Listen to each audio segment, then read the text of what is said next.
of obedience worldwide. Shatalization this video. Make una come here, listen carefully.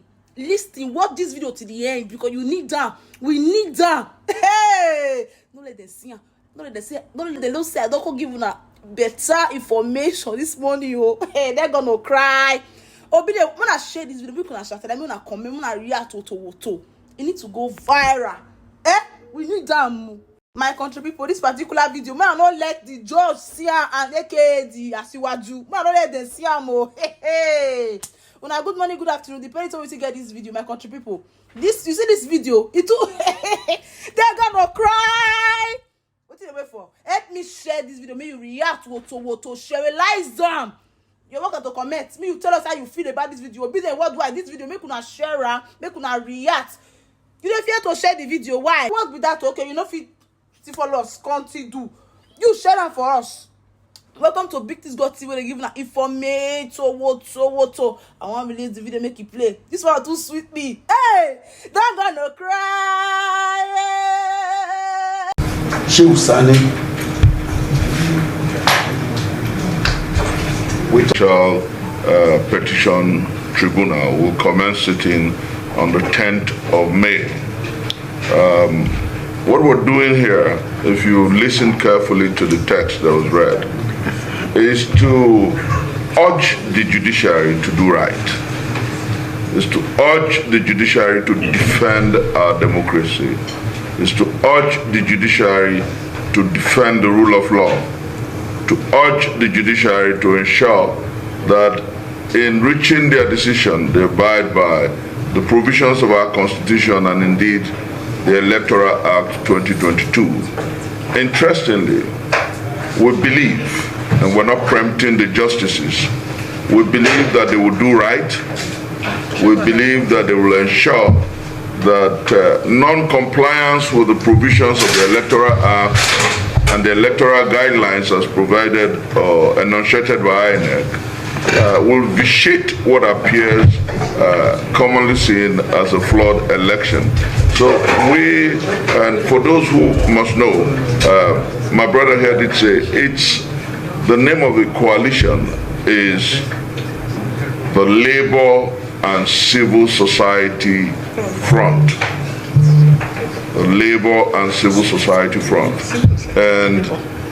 And we are concerned at ensuring that we galvanize and mobilize our people to ensuring that not only is justice delivered, but that we do not degenerate to fascism and illegal rule or impunity at all levels. So that's exactly what we're about.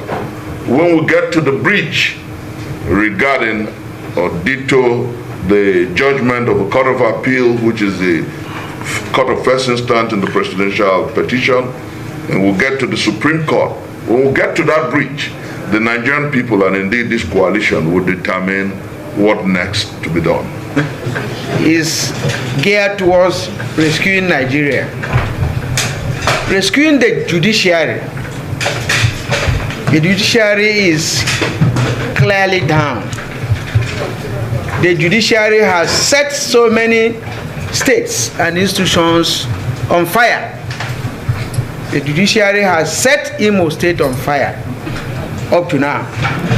People are asking, how can a person who is not a candidate of his party be declared governor? The judiciary has so many questions to answer. If they fail to answer those questions within a short time, we will create a hall of shame for those judges that come up with such judgments. And that will happen soon. There is need for the NBA, for all arms in the judiciary, to the bar benchers, and all to speak out on what is happening in the judiciary. Without whether judiciary is still the last hope of the common man. Now the destiny of the country hangs on them. This is either they fulfill it or they betray it once again.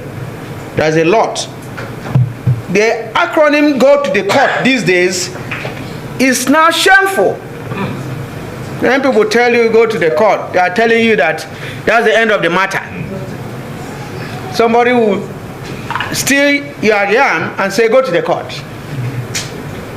On what basis are those statements being used? That's the level of ridicule that the judiciary has been brought to. And as Nigerians, we all need to come out to rescue the judiciary, or else there will be no need to continue to, go to court.